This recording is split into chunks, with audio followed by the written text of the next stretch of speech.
ഇന്നത്തെ നമ്മുടെ റെസിപ്പി നോമ്പ് തുറക്കുന്ന സമയത്തോ അല്ലെങ്കിൽ നമ്മൾ ഈ ഒരു ചൂടുള്ള സമയത്തൊക്കെ പുറത്തുനിന്നൊക്കെ വരുമ്പോഴൊക്കെ പെട്ടെന്ന് ഉണ്ടാക്കി കുടിക്കാൻ പറ്റിയിട്ടുള്ള ഒരു അടിപൊളി ഡ്രിങ്കിന്റെ റെസിപ്പിയാണ് കേട്ടോ. 2 സെക്കൻഡിൽ നമുക്ക് ഈ ഒരു ഡ്രിങ്ക് ഉണ്ടാക്കിയെടുക്കാം. അപ്പോൾ അതിന് വേണ്ടിയിട്ട് നമ്മൾ കുറച്ച് കാര്യങ്ങൾ ആദ്യം ഒന്ന് ചെയ്ത് വെക്കേണ്ടത് കേട്ടോ. അപ്പോൾ അത് ചെയ്യുകയാണെന്നുണ്ടെങ്കിൽ നമുക്ക് ഒരു 2 സെക്കൻഡിൽ തന്നെ നല്ല തണുത്ത സർബത്ത് കുടിക്കാം. അപ്പോൾ അതിനായിട്ട് ആദ്യം തന്നെ ഞാനിവിടെ ഒരു 1.5 കപ്പ് പഞ്ചസാര ഈ ഒരു സോസ് പാനിലേക്ക് ചേർത്ത് കൊടുക്കുന്നുണ്ട്. 250 ml കപ്പിലാണ് കേട്ടോ 1.5 കപ്പ്. പിന്നെ ഇതിലേക്ക് ഒരു 1.5 കപ്പ് വെള്ളവും കൂടെ ഒഴിച്ചു കൊടുക്കുന്നുണ്ട്. എന്നിട്ട് ഇതൊന്ന് നന്നായിട്ട് തിളപ്പിച്ചെടുക്കണം. പഞ്ചസാരക്ക് നന്നായിട്ട് ഒന്ന് ഉരുകി വരട്ടെ. ആ ഒരു സമയം നമുക്ക് വേറെ കുറച്ച് കാര്യങ്ങളും കൂടെ ചെയ്യാനുണ്ട്. അപ്പോൾ ഇതിലേക്ക് മെയിൻ ആയിട്ടുള്ള സാധനം ഇതാണ് കേട്ടോ, നമ്മുടെ പുതിനയില വെച്ചിട്ടുള്ള ഒരു സ്ക്വാഷാണ് നമ്മൾ റെഡിയാക്കി എടുക്കുന്നത്. അപ്പോൾ ഞാനിതാ ഒരു 1.5 കപ്പോളം പുതിനയില നന്നായിട്ട് കഴുകി വൃത്തിയാക്കി വെള്ളമൊക്കെ പോകാൻ വേണ്ടിയിട്ട് ഒന്ന് അരപ്പയിൽ ഊറ്റി വെച്ചിട്ടുള്ളതാണ്. ഇത് നമുക്കൊരു മിക്സിയുടെ ചെറിയ ജാറിലേക്ക് ചേർത്ത് കൊടുക്കാം. ഈ സ്ക്വാഷിനൊക്കെ വേണ്ടിയിട്ടുള്ള പുതിനയില എടുക്കുമ്പോൾ എപ്പോഴും നല്ല ഫ്രഷ് ആയിട്ടുള്ളത് തന്നെ വേണം കേട്ടോ എടുക്കാൻ വേണ്ടിയിട്ട്. നല്ല ഫ്രഷ് ആയിട്ടുള്ള പുതിനയില ആയാലേ ഉള്ളൂ അതിൻ്റെ ആ ഒരു നല്ല ഫ്ലേവർ ഒക്കെ കിട്ടുള്ളൂ. അപ്പോൾ മിക്സിയുടെ ചെറിയ ജാറിലേക്ക് പുതിനയില കംപ്ലീറ്റ് ഇട്ട് കൊടുത്തിട്ടുണ്ട്. ഇനി ഇത് അരയാൻ ആവശ്യമായിട്ട് ഒരു അല്പം വെള്ളവും കൂടെ ഒഴിച്ചു കൊടുക്കാം. ഒരുപാട് വെള്ളമൊന്നും വേണ്ട, ഇതൊന്ന് അരിഞ്ഞു കിട്ടാൻ ആവശ്യമായിട്ടുള്ള വെള്ളം മാത്രം ചേർത്ത് കൊടുത്താൽ മതി. ഒരു 1/4 കപ്പ്, ഒരു 3 ടേബിൾ സ്പൂൺ അത്രയൊക്കെ മതി കേട്ടോ. അപ്പോൾ നന്നായിട്ട് ഇതൊന്ന് ഇതുപോലെ അരച്ചെടുത്തിട്ട് ഒരു അരിപ്പയിലേക്ക് ഒഴിച്ചു കൊടുക്കുന്നുണ്ട്. ഇനി ഇതൊന്ന് അരിച്ചെടുക്കാം.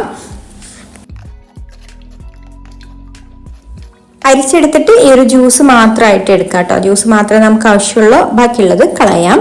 അപ്പോൾ നമ്മുടെ പുതിനയിലയുടെ ജ്യൂസ് ഇവിടെ റെഡി ആയിട്ടുണ്ട്. ഇപ്പോൾ നമ്മുടെ പഞ്ചസാര സിറപ്പ് നന്നായിട്ട് തിളച്ചു വന്നിട്ടുണ്ട്. തിളച്ചിട്ട് ഇതൊരു ചെറുതായിട്ടൊരു ഒട്ടുന്നൊക്കെ ഒരു പരുവത്തിലായി കിട്ടണം കേട്ടോ.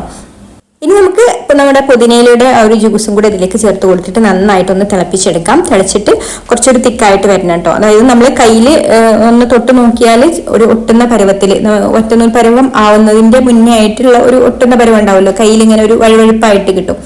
നമ്മൾ 2 വിരലിങ്ങനെ ഇതുപോലെ വെച്ച് നോക്കുന്ന സമയത്ത് ഒരു വഴുവഴുപ്പായിട്ട് വരുന്ന ആ ഒരു സമയത്ത് നമുക്ക് ഫ്ലെയിം ഓഫ് ആക്കാം. അതുവരെ തിളപ്പിച്ചെടുക്കണം. അപ്പോൾ ഇത്രയും മതി കേട്ടോ. ഇതിവിടെ റെഡി ആയിട്ടുണ്ട്. നല്ലൊരു സ്റ്റിക്കി ആയിരുന്ന ആ ഒരു പരുവത്തിലായിട്ട് കിട്ടിയിട്ടുണ്ട്.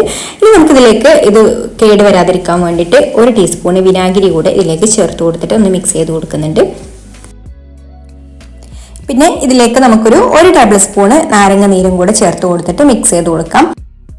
എന്നിട്ട് നന്നായിട്ട് ചൂടാറി വന്നതിന് ശേഷം നമുക്കിത് ഒരു കുപ്പിയിലാക്കിയിട്ട് ഫ്രിഡ്ജിൽ സൂക്ഷിക്കാം. ഫ്രിഡ്ജിൽ തന്നെ വെക്കണം കേട്ടോ, ഫ്രിഡ്ജിന്റെ താഴെ വെച്ചാൽ മതി. അപ്പം ഇങ്ങനെയൊക്കെ നമുക്കൊരു 2 ആഴ്ചത്തേക്കൊക്കെ ഉണ്ടാക്കി വെക്കുകയാണെന്നുണ്ടെങ്കിൽ പെട്ടെന്ന് പുറത്തു നിന്നൊക്കെ വരുന്ന സമയത്തൊക്കെ കുടിക്കാം. അല്ലെങ്കിൽ നോമ്പ് തുറക്കുന്ന സമയത്താണെന്നുണ്ടെങ്കിലൊക്കെ ഇതുപോലെ സർബത്ത് ഉണ്ടാക്കിയെടുക്കാം.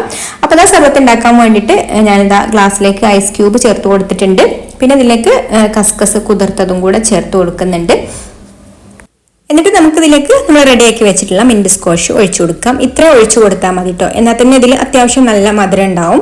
എന്നിട്ട് നമ്മൾ ഇതിലേക്ക് വെള്ളവും കൂടെ ഒഴിച്ചു കൊടുത്തിട്ട് മിക്സ് ചെയ്തിട്ട് കുടിക്കാം. അപ്പോൾ ഈ ഒരു ചൂട് സമയത്തൊക്കെ നല്ല റീഫ്രഷിംഗ് ആയിട്ടുള്ള ഒരു സർബത്ത് തന്നെയാണ് കേട്ടോ ഇത്.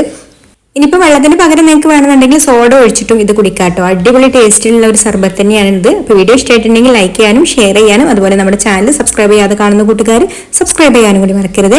അപ്പോൾ ഇനി മറ്റൊരു നല്ല റെസിപ്പിയുമായിട്ട് അടുത്ത വീഡിയോയിൽ കാണാം. താങ്ക്